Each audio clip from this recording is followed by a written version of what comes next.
do you feel at 60? Well, I feel happy. I'm still trying to convince myself that I'm 60. I can't feel it. I don't feel 60. I don't feel. So I used to think that 60 and above are like old people, and Yeah. these days you see so many people turning 60, and I'm like, is this how the new 60s look and all of that? So basically, I feel happy, I feel elated, and I feel excited. Okay. So how do you plan on celebrating this big day of yours?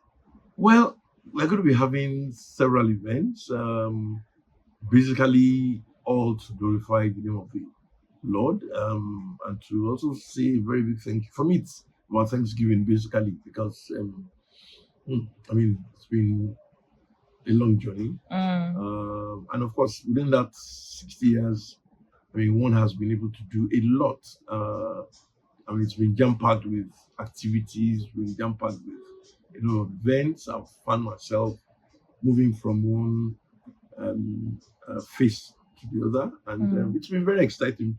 It's been pressure packed all year long. So let's date back 60 years ago. When were you born and where to? When I was born in Ibadan, Ibadan has always been my base, even though I'm not from there. Talking about the state where I'm from Ogun State, but I was born in Ibadan. Ibadan, like other parts of, I mean, was the regional headquarters of the Old West, just like you had other regional headquarters and all that. So Ibadan was it for me. I was born there. My parents were civil servants, and I found myself having to go to primary school there. Um, I went to a private school in Ibadan, Mary Hill Convent School. That was the school that many of the elites at that time attended. And of course, that was a time when you didn't separate, that there was nothing like your parents were rich or not. Though everybody was like middle class, I mean, families and all that. I mean, civil servants and all of that. So we rolled with a lot of young people at that time who also grew up in Ibadan and all that. Then from there, I went to Shagamu, Ogun State, for my secondary school, Remo Secondary School. That was also very exciting, and I became the head of school in my final year. I was the school prefect. I enjoyed it. I enjoyed the confidence of my principal at that time. I mean, she saw a lot of leadership skills in me, and of course, I was made the senior prefect of my set. So it was quite exciting, and from there, I left for Ogun State Poly for my A levels. Whilst I was doing my A levels, I got admission to read law at Ogun State University. Now it's Obafemi. No, not Obafemi. It's OU now. Collaboration of Evangel University. And all that. But the interesting thing was, just when I got admission to read law, I also got admission to read history. Wow. At Ife. So I just spent a couple of months there.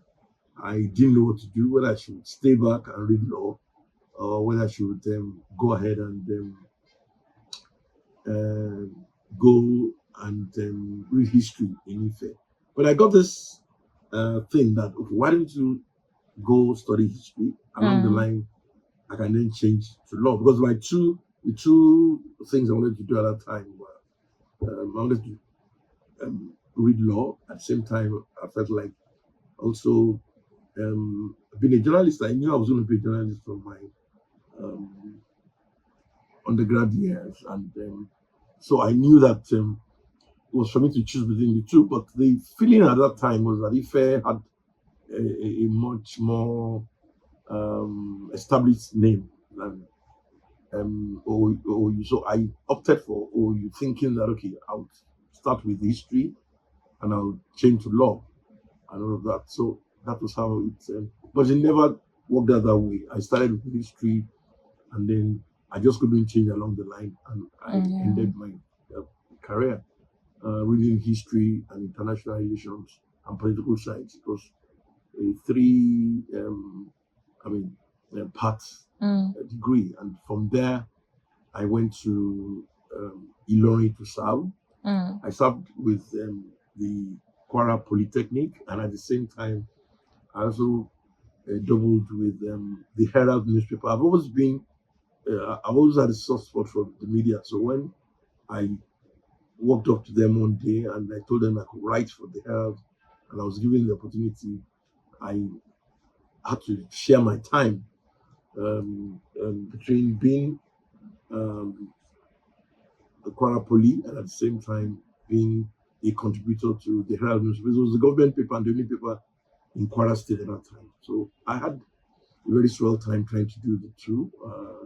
I was actually into teaching. I was doing real teaching of A-level students.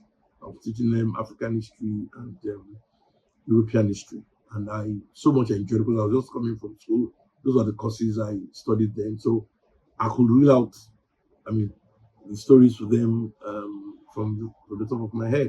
And then when I finished serving after the year, I was retained, but I wanted to come back to Lagos. Lagos for me was it. And for somebody who wanted to be in the media, I knew that. I didn't need to write an application for me to get a job in the media because I was already freelancing for all the major newspapers in Nigeria at that time. And of course, since I was living in Ibadan, I started writing for the Tribune newspapers, writing for the Guardian in Lagos. I had a stint with the Punch newspaper, and then uh, before I left Ife, I had a relationship with the Newswatch magazine. And of course, the editors of Newswatch were all my mentors. I saw them as mentors, and I mean, they were the ones reigning at that. They were trending at that time because it was a group of about 4 or 5 celebrity journalists, I would call them, and I mean, they really made a lot of young people want to read them, want to become journalists, and so I had my path cut out. And then from Ilorin, I came to Lagos.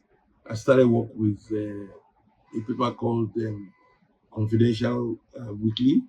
So the strictly subscription, confidential, strictly subscription newsletter on defense, international relations, and foreign policy, and all that. I was there for about a year. From there, I joined a magazine called This Week Magazine, which today is now known as This Day newspaper. I was there for about 3 years, and I rose to the top quickly in This Week. My publisher at that time, Prince Nduka Bina, took a liking to me, and he wanted me to um play so many roles within the establishment. Of course, I did, and I learned a lot. But unfortunately, I had to leave for the African Concord at some point. African Concord was also a weekly magazine that was part of the Concord newspapers, Concord Press at that time, owned by Chief M.K. Abiola, the late M.K. Abiola. So from there, I left for the Guardian to work with the African Guardian, the magazine arm of it. I was there for about 2 years, and then I joined my colleagues or my seniors in the industry to set up a magazine called The News. I was with The News for a while before we set up another magazine called Tempo. Okay. Tempo was fire, was very fair. It was a fairy paper that took on the military at that time, and we were always publishing a lot of anti-government, anti-military, anti-government stories, and then that cost us a lot of trouble. That brought to us a lot of trouble, and um, I was there till after the military left the scene and democracy came in, and then I left to set up City People in 1996 November, and the rest is history.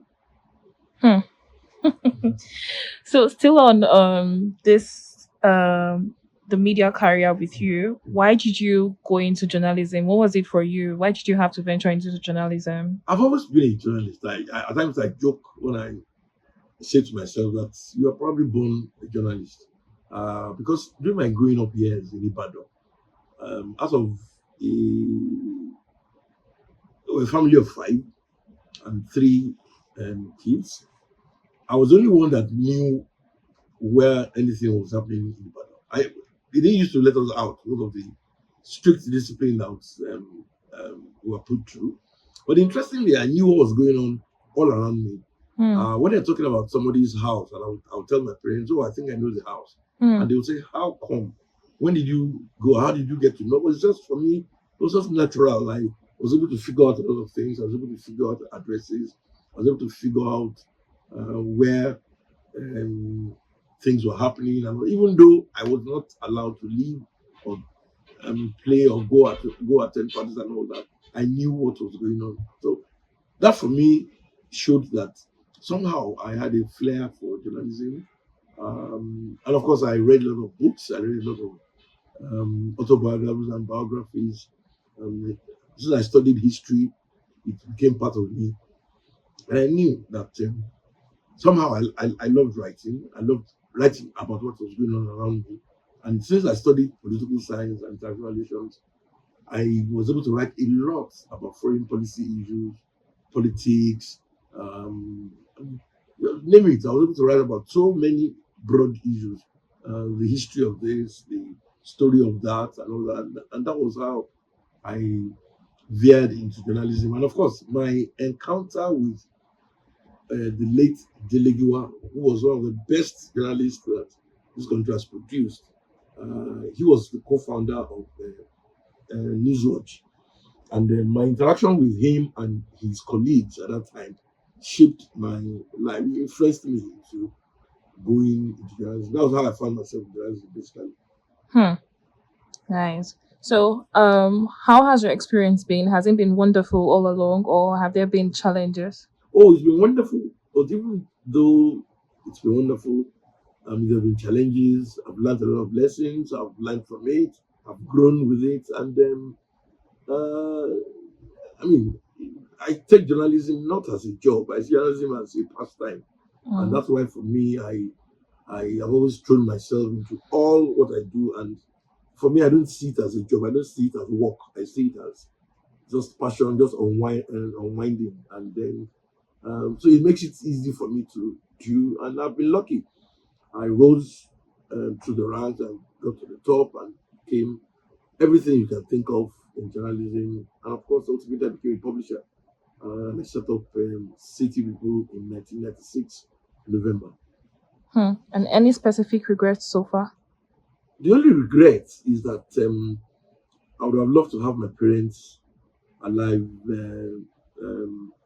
longer than they did. I mean, they died. I don't let me say that because some people would say, what do you mean?" I mean, my mom was 94 before she Wow. died.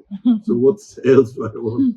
No, my dad died early, died I think in his 60s, and somehow I would have loved to have him around to chat with him from time to time, let him tell me how he sees the changes we're going through in Nigeria because the generational change has been very phenomenal, and it would have been nice to have him talk to me about the changes that he has seen. But somehow, I still give God the glory. I mean, they give us very sound education that has Mm. helped us and put us through all these years.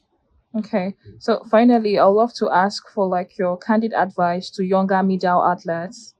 Well, my advice is that they should pursue a career in journalism uh, because I know that many people don't like journalism. They always say things like, "Oh, there's no money in journalism," but there's money in other arms of mass communication. I'm like advertising, PR, and of course, these days, social media. I mean, there's been a lot of um, changes that we've seen. People becoming influencers, people becoming bloggers, and people taking different roles and all that. These are all part of journalism in different ways and all that. So I think we need good hands in all these areas. We need people who are serious minded to come in and help change and shape the future of journalism.